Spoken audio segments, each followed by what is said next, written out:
Hey guys, I'm here. Welcome back for episode 9 of Monarch, Legacy of Monsters. This is the penultimate episode of the season. Next week we have the finale. I'm excited to see where this all goes because one thing I was not expecting when we started the series was for us to travel into the Hollow Earth. Maybe build up to that, tease it, flirt with it a little bit, at least maybe kind of seed that idea for a future season or something like that.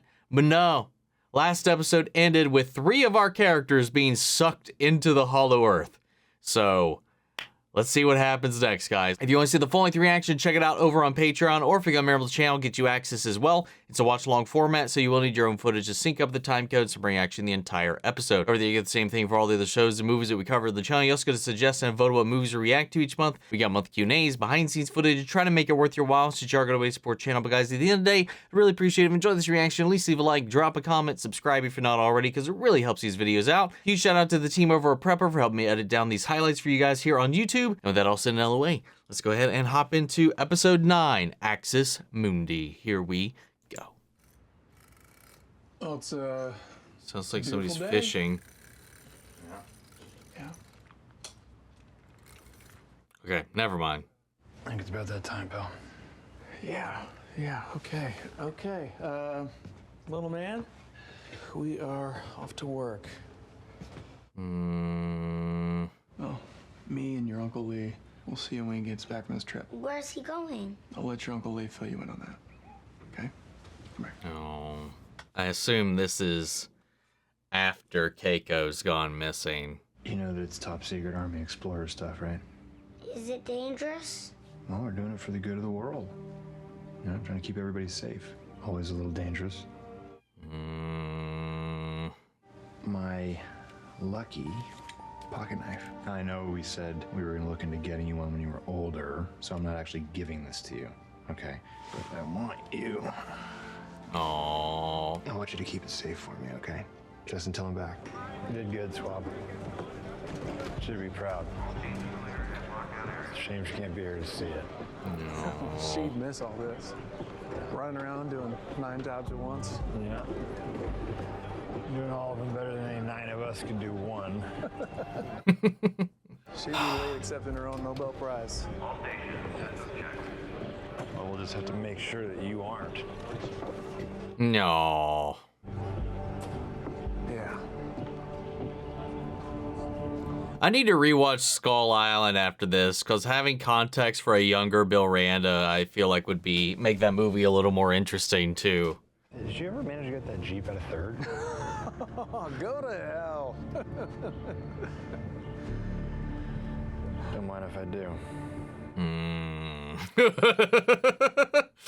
Nice. I like that. This mission is a matter of global security and the preservation of mankind, gentlemen. Kennedy can have outer space and all the big rocks floating in it. We're about to plant our flag in underspace. In underspace. I like that. Suki found a way in right here in the heartland. Now the thing is, the tunnel is too unstable for us to enter. The only thing which makes it passable is a Titan. Oh, that's why they got the thing here.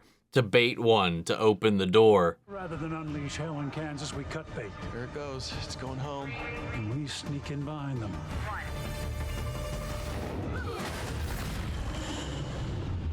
Dude, that's kind of wild.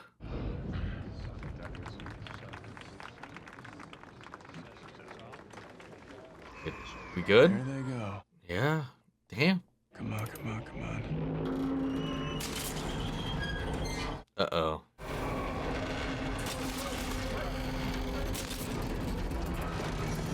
Uh-oh.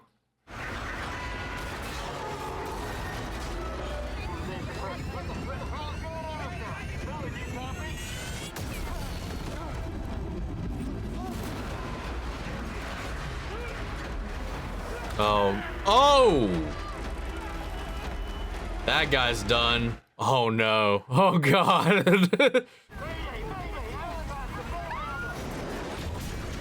Okay. Alright, we're good. Well, the one guy that got hit by that wood panel, he might be done. The people in the trailers, though, seem to have made it. Everybody else, likewise, but that one dude just got fucked. Damn. Now, I don't remember exactly. I know that those special craft had to be developed that we saw in Godzilla vs. Kong for them to go down and fly and navigate and travel to the Hollow Earth. Did any of this potentially contradict that? I'm just kind of curious. I mean, given it's a completely different thing, but like, in a way, the way their method of going through, from what we had saw before, what we heard, if I remember right, you know, the attempt was originally done without the baiting of a Titan opening the doorway, so to speak, because they had to punch through that, like, that flip of the gravity, that gravity well, or something along those lines to punch through, and, you know, previous attempts had just kind of torn people apart. I don't know. Let me know. It's been a while since I've seen it, and let alone paid attention to the science nonsense of the travel to the Hollow Earth, but let me know. I'm curious. Where am I? Tokyo. We had to airlift you. Oh. The whole thing collapsed down on itself.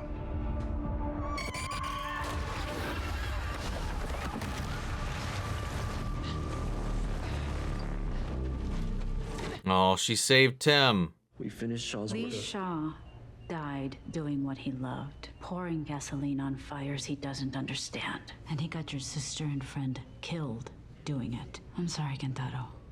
Thank you for your help, but your time in our world has come to an end. No. There has to be something I can do. Something we can do. Live. Yeah.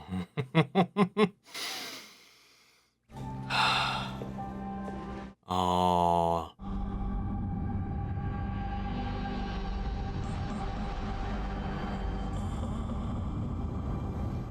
Yes.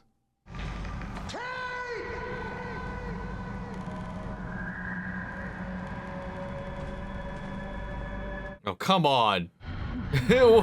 Damn it. Come on, come to, quick. Respond.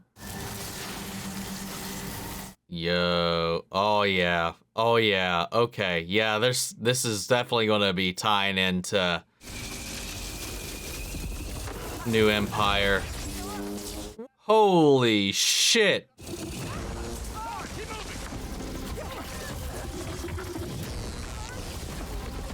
Oh, God.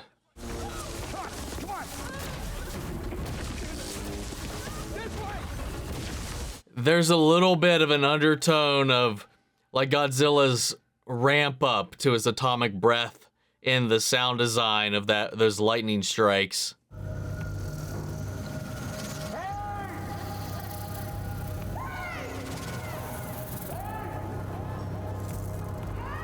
These fucking weird ass bugs, dude.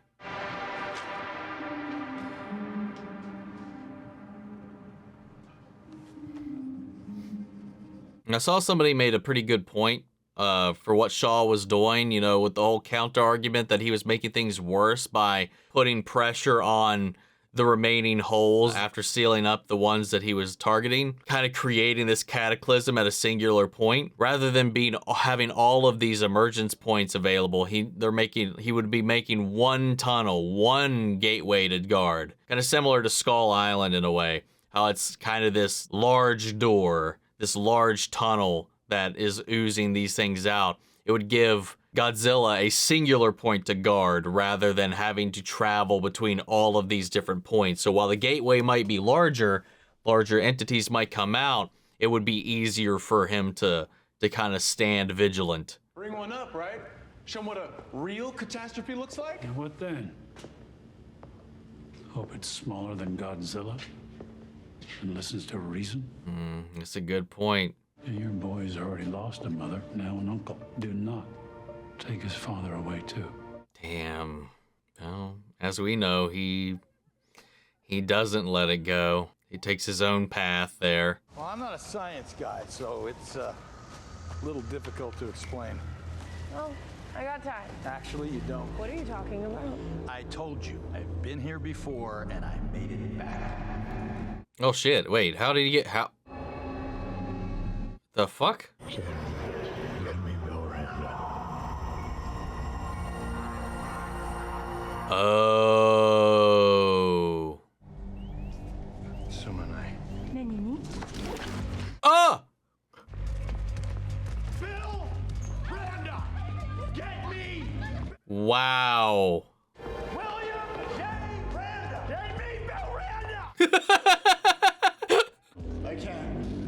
He's dead. Yeah. You disappeared during Operation Hourglass in 1962, 20 years ago. Hero. Uncle Lee. Ooh, goddamn. Welcome home.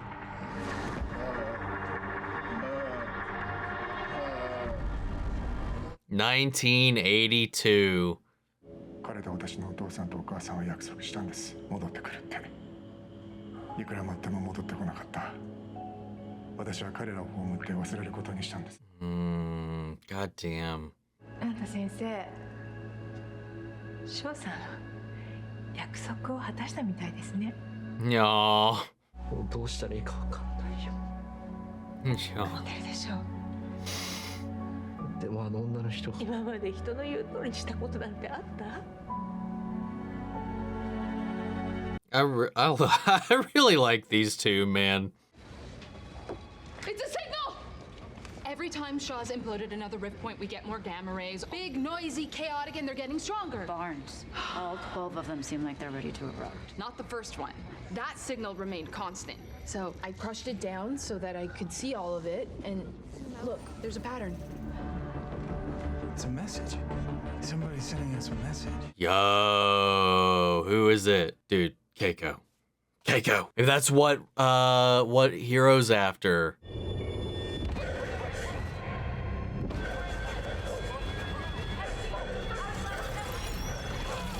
Oh, look who it is.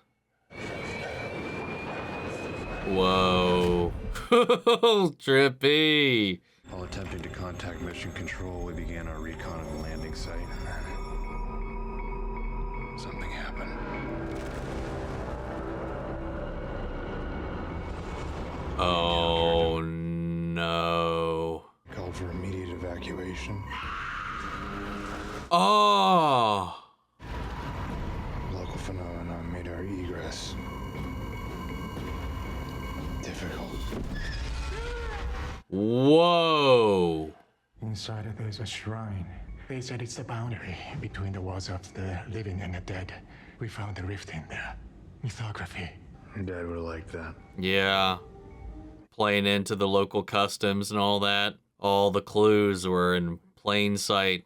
Monarch is moving you to a secure facility for observation and study. Study? It looks and feels like a retirement home. God, wow.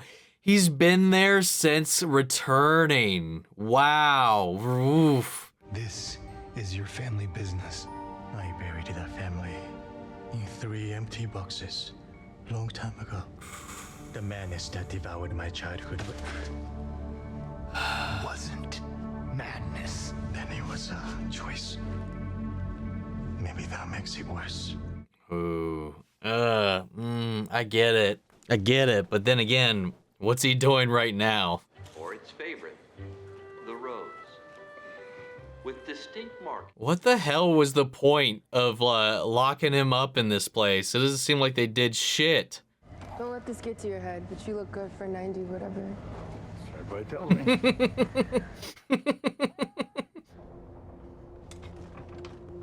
Oh, shit. お前たち2人ともあの砂漠で何やってた？どうしてあそこに俺がいるって分かった？親父を探してたんだよ。死んだかと思ってたから。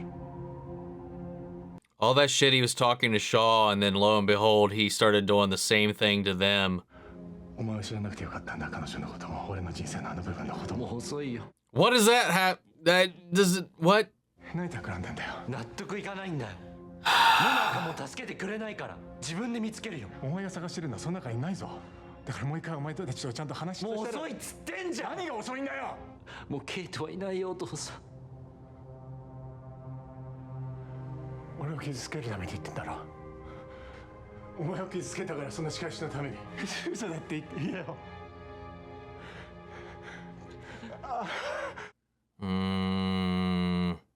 親父私がもしこそこそ隠れ回ってうちらのことを騙すような男じゃなかったらケイトは俺の人生に割り込んでこなかったよ。あんたのせいだよ。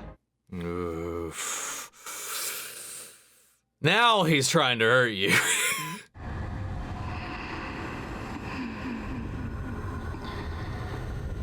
It's like, oh, you weren't even supposed to figure out about that. Sorry. Like, what the hell? And again, like, I wonder, like, why he even did what he did. Like, why he needed to be in two places at once. Obviously, he has to jump all over the place studying this shit. Why settle down like that in two separate fronts all at the same time? Unless he had something. Oh, shit.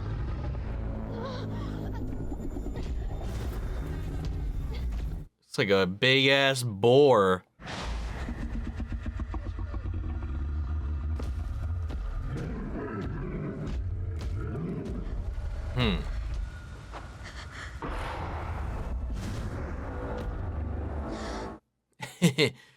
Just kidding.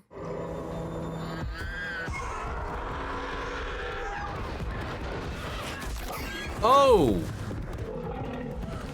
It's Keiko. It's 100% Keiko.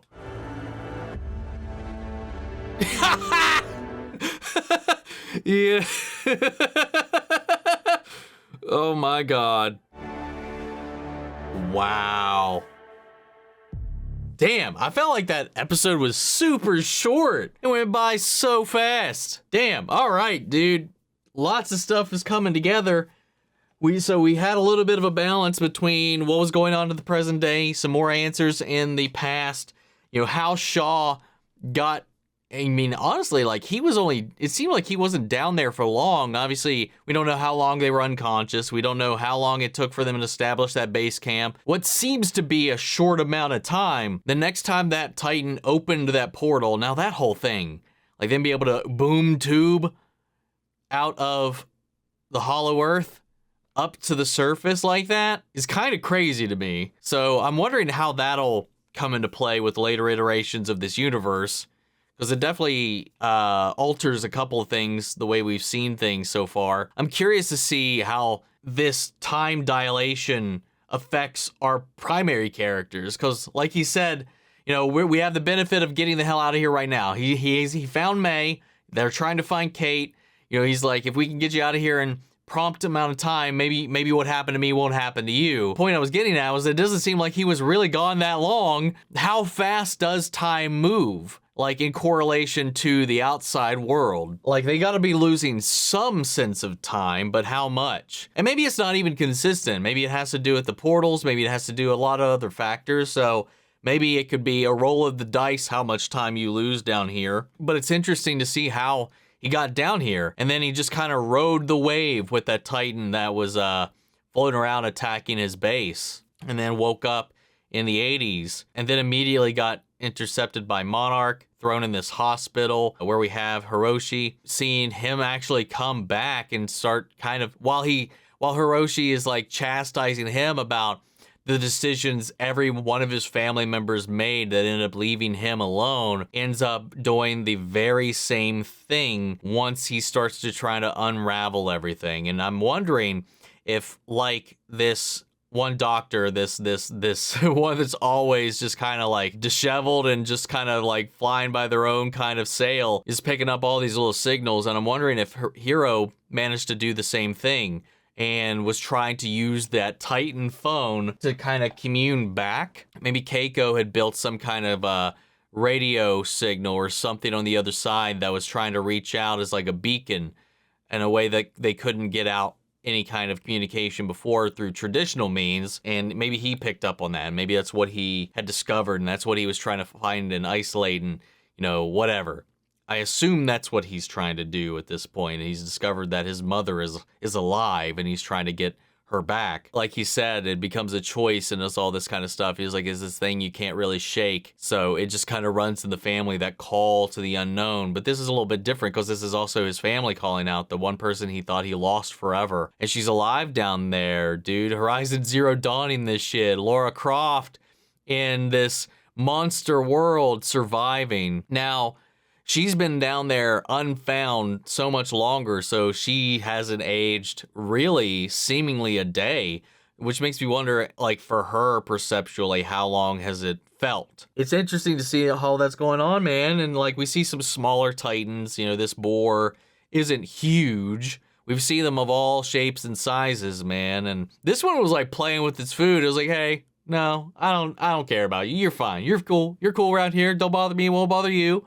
And it circles around that tree trunk. It's like, you know what? I changed my mind. I'm gonna fuck with you real hard right now. And then this lightning, this energy that was radiating off of these transportation points when these gateways open, this residual energy that is left behind that creates this static discharge, which has this similar coloration to this evolution we've seen with Godzilla in the trailers, just not quite to that extent. And I'm wondering if that has anything to do with what we'll discover, like laying the groundwork for what we'll find in that new film. But again, I like how this is tying in these little threads to all the other Monsterverse films up until this point. And I like seeing Kentaro kind of being the one taking a stand, because a lot of that has been through Cate. Now on the flip side of that, it's going to be him trying to figure things out with his father. I'm excited to see him take a little bit more of an active role, I would say. But then we have Keiko and Cate on the other side, where we had Shaw just kind of seeing Keiko through Cate and just kind of reliving all those memories, all those feelings, and then, you know, that kind of obvious comparison between the two of them, and then finally get those two getting to interact is going to be fun. But also, I just want to know a lot more about what happened to Hiroshi with Shaw and present day. Like, what happened? Like, because clearly he does love Kentaro and he does love Cate. Where does everything else fall in that spectrum? Like, you know, it's still super shitty for that situation to have even blossomed to begin with. So I'm wondering if there's something more to it than just this surface value. You know, he had 2 homes, 2 locations. He was all away at one, and he just needed to get his dick wet in both places. Didn't want to be there too long and not be getting some. Like, he was like, you guys were never supposed to find out about each other. Like, well, that doesn't help your case, dude. What the fuck? We got the finale next week, guys. What did you think of this episode? What are your thoughts? What are your theories? How do you think this one's going to come to an end? Sound off the comments. Let me know all your thoughts down below. We'll carry on the conversation after the video. Hope you enjoyed the reaction. If you did, leave a like, drop a comment, subscribe if you're not already. Remember, if you want to see the full length reaction, check it out over on Patreon, or if you got Merrimill's channel, get you access as well. And speaking of before we go, I want to shout out our channel legends: Manny Sherritt, Ryan Karen, York Scott, Melita, Robert Anguiano, Jeffrey Hale, Jake Cantrell, Eric Official, Casey Wood, and JoJo. Thank you guys so much for continued support. But that's it for this video, guys, and I'll see you all in the next one. Take care, everybody.